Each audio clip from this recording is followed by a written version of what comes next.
من الصف الأول با كي يتفضل مشكورا.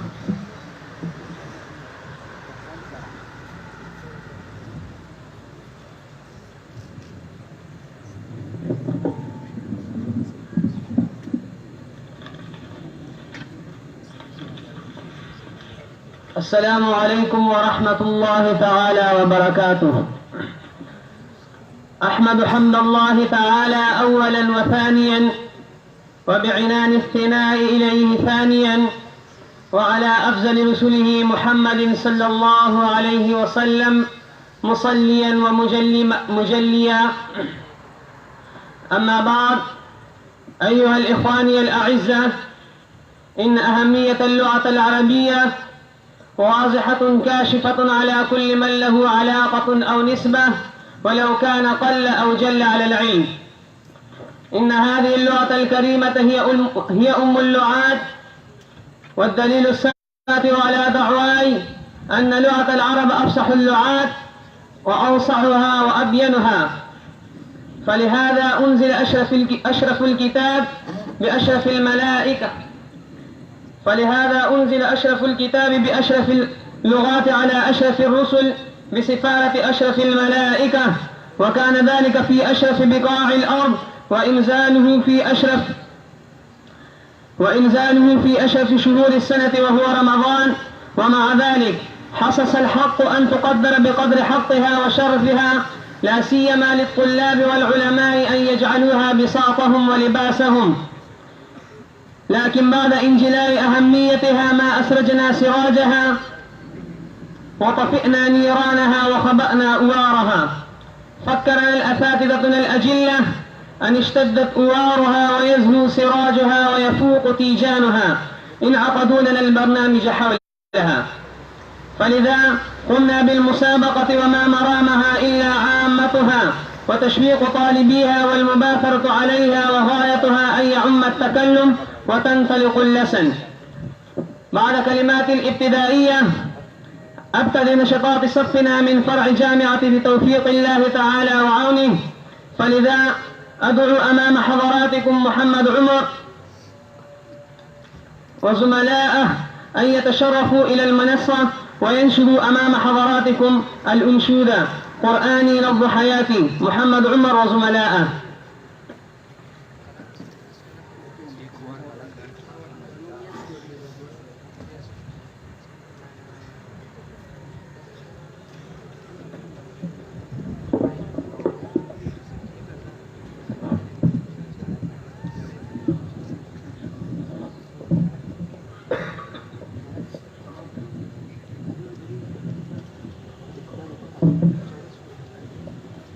قرآني نبض حياتي، قرآني طهر ذاتي، قرآني عصمة أمري، قرآني طوق نجاتي.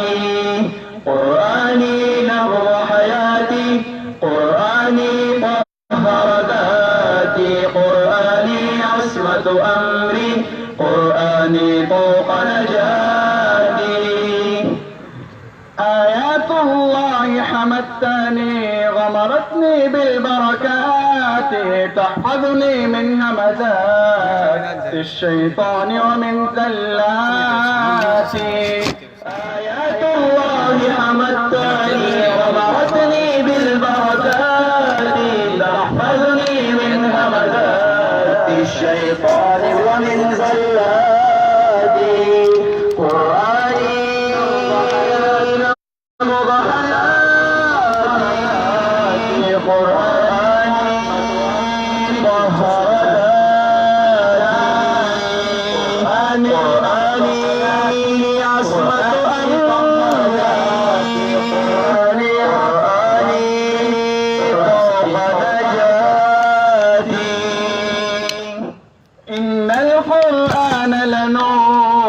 يتفجر في جنباتي، يرفعني عند مليك لخلق الأعلى الدرجات. إن القرآن لنور يتفجر في جنباتي، يرفعني عند مليك لخلق الأعلى الدرجات.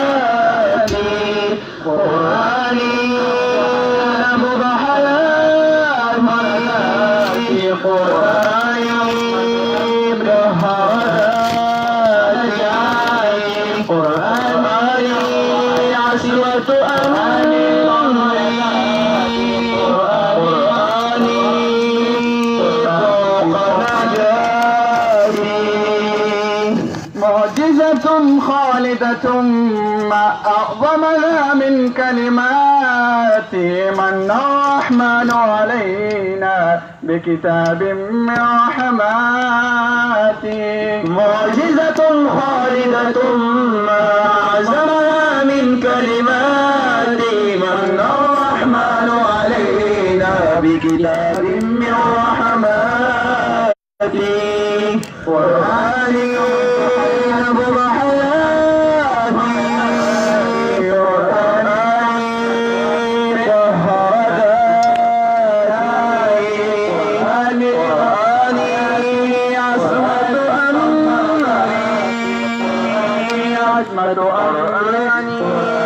فوق نجاتي قرآني عصمة أمري قرآني فوق نجاتي.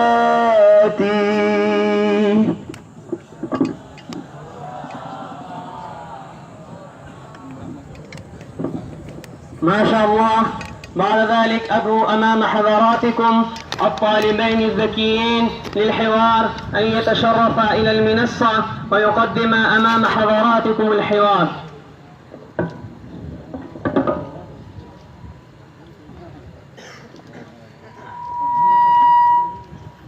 عدنان ومحمد شاه.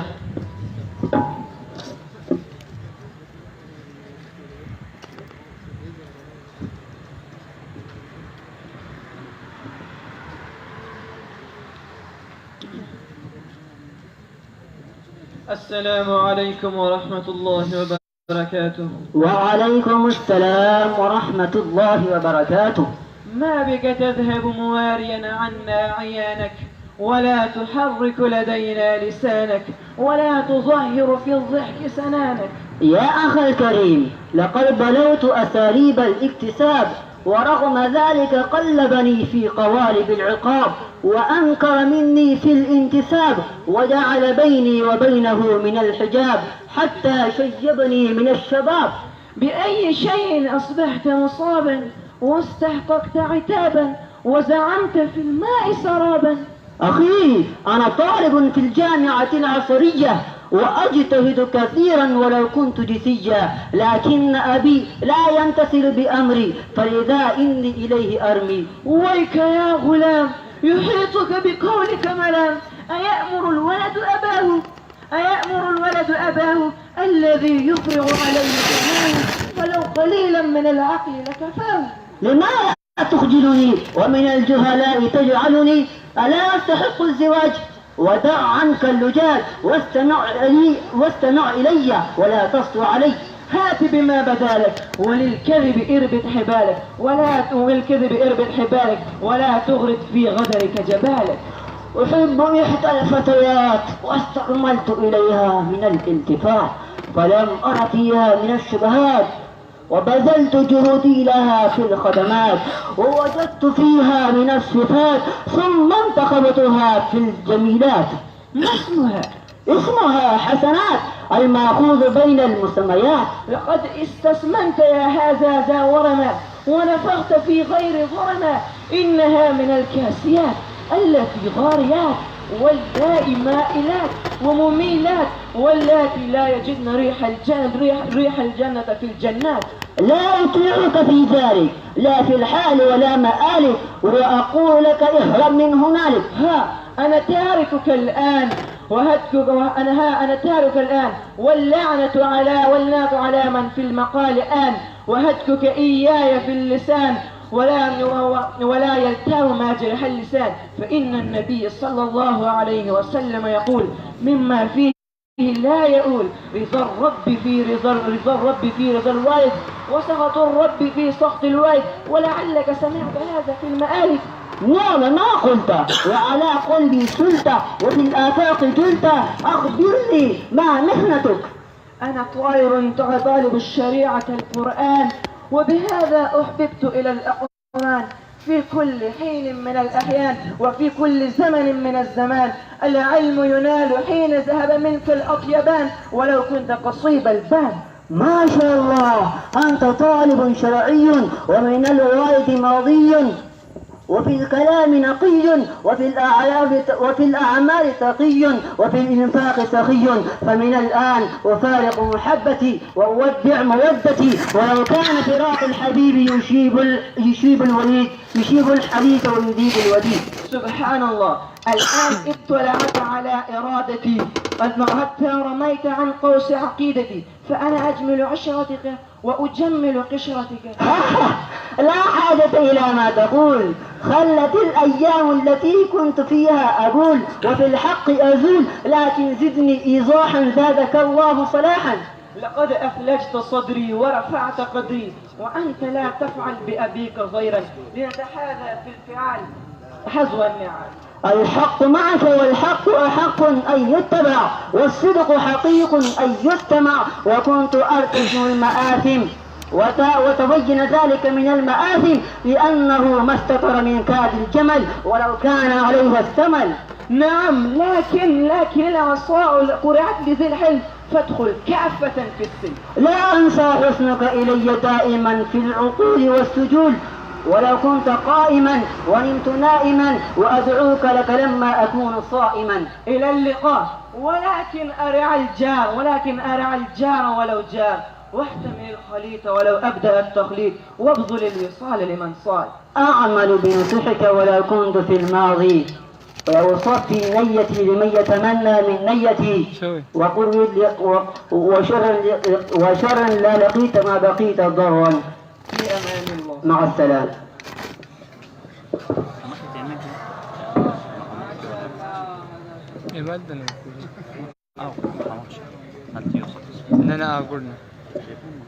ما شاء الله، كما قلت لكم في الافتتاحية أن العربية أم اللغات، فلتوضيح هذا الموضوع ألتمس إلى الطالب فاروق عبد الله من الصف الأول من فرع الجامعة أن يتشرف إلى المنصة ويخطب على الموضوع فضيلة اللغة العربية وأهميتها. فاروق عبد الله من فرع الجامعة.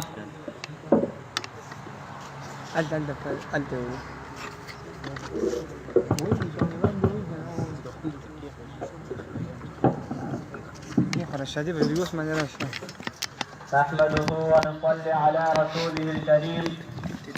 أما بعد، فأعوذ بالله من الشيطان الرجيم. بسم الله الرحمن الرحيم. إنا أنزلناه قرآنا عربيا لعلكم تعقلون. صدق الله العظيم. وقال النبي صلى الله عليه وسلم: أحب العرب لثلاث، لأني عربي والقرآن عربي ولغة أهل الجنة عربي، أو كما قال عليه الصلاة والسلام. يا إخواني الطلبة، إنكم قد علمتم فضيلة اللغة العربية، إنها لغة القرآن ولغة نبينا ولغة أهل الجنة. نحن مسلمون، لا بد للمسلمين أن يتعلموا هذه اللغة بكل رغبة ونشاط، لأن فوز الدارين في امتثال أوامر الله وأوامر الله في كتابه، والكتاب في العربية الفصحى. فنحن نحتاج لفهم معاني القرآن إلى العربية، رغم ذلك نحن غافلون عن تعلمها. العلماء والطلاب هم قائدون للأمة، ينبغي لهم أن يتعلموها خاصة، لأن الطالب إذا لا يعرف العربية فيفسر القرآن خطأ ويشرع الحديث خطأ ويكون سببا لضلال الأمة. وهكذا نحن نقرأ الكتب الدينية، وهذا أيضا في العربية، وأكثر الكتب الدينية في العربية. إذا لا نعرف العربية فكيف نفهم هذه الكتب؟ ثم نحن نذهب من مطالع الكتب لا نفهمه. وأما إذا يعرف الطالب العربية ويفهم فيطالع الكتب بكل رغبة وسرور، ويكون الكتاب له صديقا كل وقت يريد أن يطالعه، لكن كيف يستطيع على تعلمها؟ فهذا أمر دقيق. فلهذا ينبغي أن يجتهد في حصة العربية ويستفيد من المعلم، ونواظب على التكلم بلا خجل.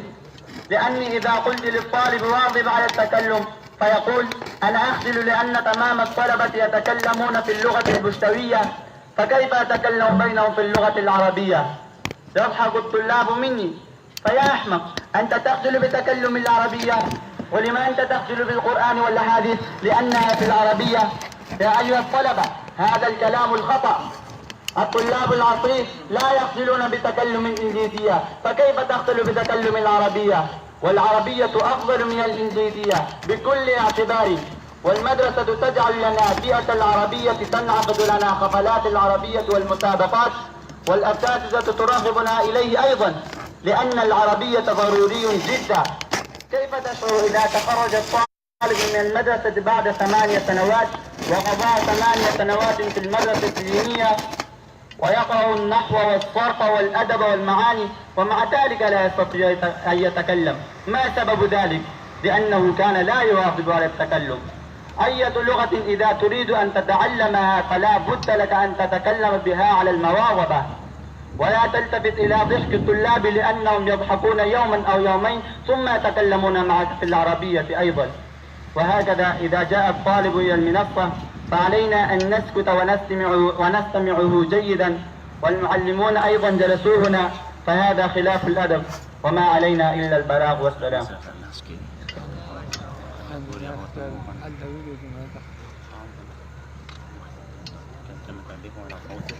ما شاء الله، هذا أخونا في الله قد رسع موضوعه بألفاظ حسنة وجمل مستبانة وتعبيرات رائعة. بعد ذلك أدعو أمام حضراتكم محمد عامر وأصدقائه أن يتشرفوا إلى المنصة ويتقدموا المسرحية، فليتفضلوا مشكورين.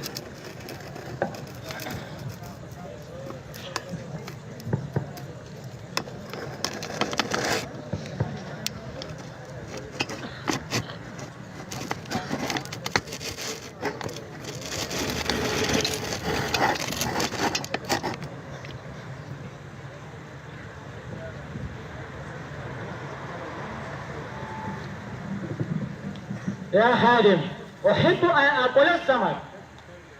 أرسل الخادم إلى السوق لكي يشتري لك.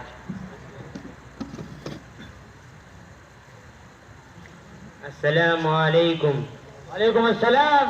أحضرت السمك لك يا سيدي. لا أماني يا سيد، والله يعجبني هذا جدا. يا خادم، أعطي سيدا 4000 درهم.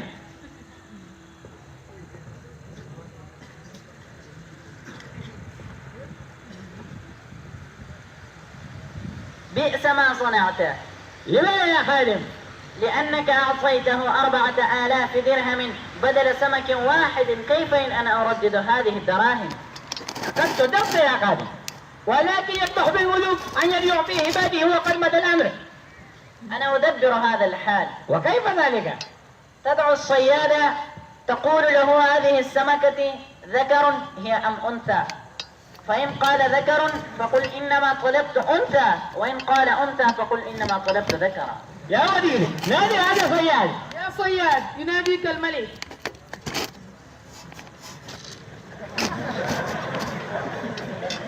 ما شاء الله ما شاء الله. هذه السمكة ذكر أم أنثى؟ هذه أنثى لا ذكر ولا أنثى. يا خادم، أعطي صيادا 4000 درهم مزيدا.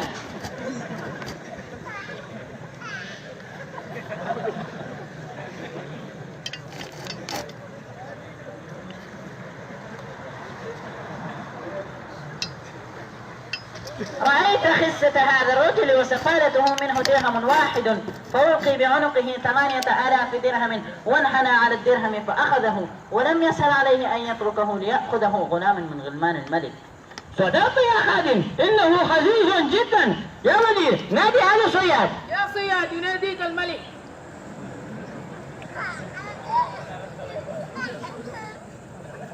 يا زاكة الهمة، لست بإنسان علقت هذا المال بعنقك لأجل درهم واحد ولم تتركها في مكانها. أطال الله بكاك أيها الملك، إنني لم أرفع هذا الدرهم لخطره عنده، وإنما رفعته عن الأرض لأن على وجه سورة الملك وعلى وجه الآخر اسم الملك، فخشيت أن يأتي غيري بغير علم ويدعى عليه قدمي فيكون ذلك استخفافا باسم الملك عن المؤاخذة بهذا. أحسنت يا صياد. يا خادم أعطي صياد 4000 درهم بديلا.